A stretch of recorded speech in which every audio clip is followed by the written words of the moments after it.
As Tom Hanks celebrates his 66th birthday today on July 9th, I thought I would take on the impossible task of making my list of Tom's best movies. Now, this is Tom's best movies. I did a list of best movies and best performances. I think the best movies list is going to ruffle a few more feathers, so I thought I'd go with that list, okay? So this is my choices for Tom Hanks's top 15 movies. Let's go. We'll bring hell down from on high. At number 15, it's Greyhound.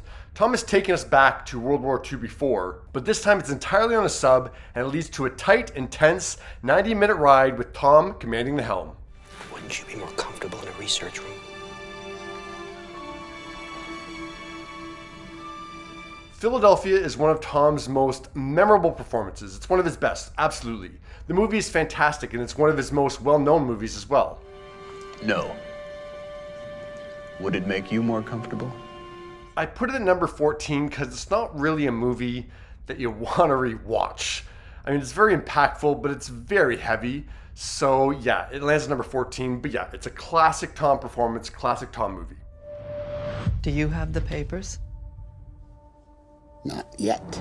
At number 13, how can you go wrong? You got Hanks, you got Streep, you got Spielberg, you got anyone who is anyone in a supporting role in this movie. I bet you Craft Services had like Oscar nominees back there. But yeah, The Post was wonderful. A film focused on the newspaper business might not have been so exciting, but in these extremely talented hands, it was captivating.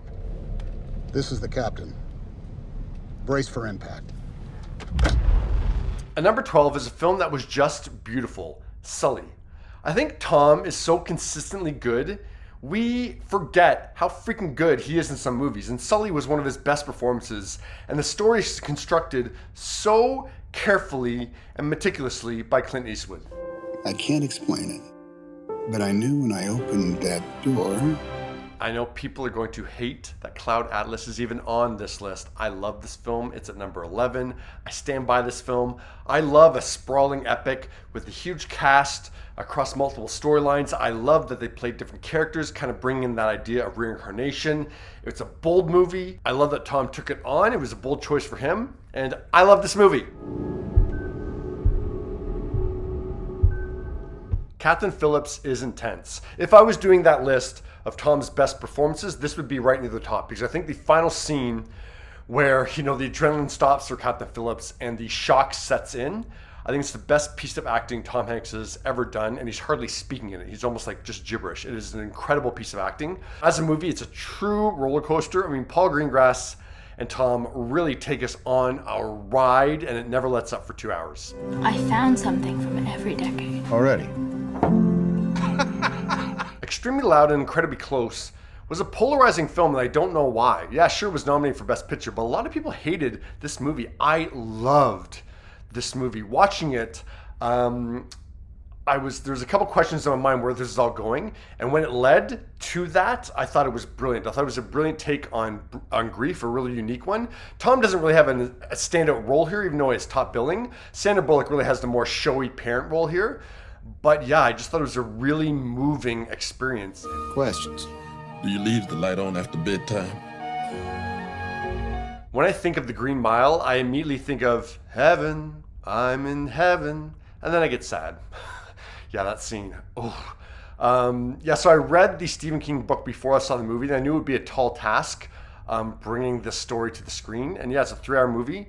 It was brilliant. I mean, you got to admit, it was just brilliant. And yeah, Tom at the helm of this, once again, just guiding this story. His way of just kind of guiding us on this journey and knowing we're in good hands. And he has a great supporting cast once again. Bonnie Hunt, love Bonnie Hunt, seeing her in this role.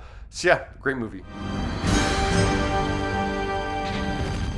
It feels like a bit of a cheat to include Toy Story 3 because Tom just is a voice in it, but he's not just any voice. I mean, he brought to life the iconic Woody in this franchise. And this third movie features one of the most emotional endings of any movie ever. It should have been how the franchise ended, but it didn't. But no, the last 20 minutes of this movie are just ingrained in my mind. It's beautiful. So long, partner. I'm Forrest Gump. I know. Forrest Gump is at number 6. That tells you how good Tom's filmography is. That one of the best movies ever made, one of the most classic films ever, I have at number 6. I love this movie. I have nothing bad to say about it. It ends up at number 6. My mom always said life was like a box of chocolates. You never know what you're gonna get. It's not quite a league of its own, but it does land at number 5 on this list. It is one of the most rewatchable movies ever. Like, if it's on TV, you have to stop and watch it. A lot of the attention deservedly went to the ladies like Gina and Rosie and Madonna and Laurie, but Tom is Oscar-worthy as the team's manager, and of course, one of the most famous lines in movie history. There's no crying in baseball! Why don't you leave her alone, Jimmy? Oh, you zip it, Doris! It was like magic. Sleepless in Seattle? That's what you call them on the show because you can't sleep. Sleepless in Seattle is truly one of the greatest romantic comedies ever made. And it's not like so corny it's good, or, it's good for rainy Saturday afternoon on the W network. No. Sleepless in Seattle is truly one of the best scripts ever. Tom and Meg proved why. They're one of the best on-screen duos ever. And Rosie's in there again too. Here you go. Here you go. Yeah. At number 3, Big is another movie you can just watch over and over and over again. You truly believed Tom was a kid in a Big's body. And of course, I've said it a million times in this already, but another scene that is a classic in cinema, that piano scene.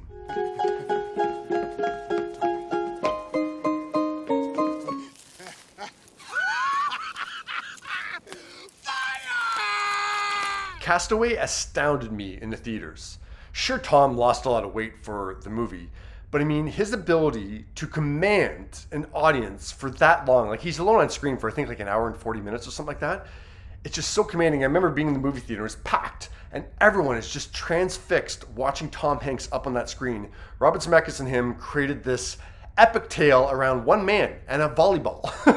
Like, you cared about a volleyball. That scene where Wilson floats away and that music is playing and Tom's kind of going under the water trying to catch him. It should be ridiculous. It had everyone bawling. And then the movie's bookended by appearances by Helen Hunt. And that ending, I don't know how to describe it. It's bittersweet, I guess. Like, you understand it, but it's still heartbreaking to watch. You're the love of my life. Number 1, Saving Private Ryan. Finding him so he can go home. If that earns me the right to get back to my wife, well then that's my mission. Probably the best made movie I have ever seen. It felt like we were on that beach. Spielberg, what do you say about Steven Spielberg? Just directing that kind of chaos and still having it register on a really individual level was incredible. I still remember that shot of Tom Hanks where it goes slow motion, he's kind of blood dripping down. And then the rest of the movie, we get to know these soldiers, and then slowly, one by one, they die. And just, you can never understand what it's like to be a soldier in one of those situations, but we got a little glimpse of it, we got a little feeling of it, of what it was like to get to know these guys you'd never met before, and then you lose them in that camaraderie. And then that ending, Tom Hanks' final line, and then Private Ryan as an old man wondering if he's earned it. Best movie ever.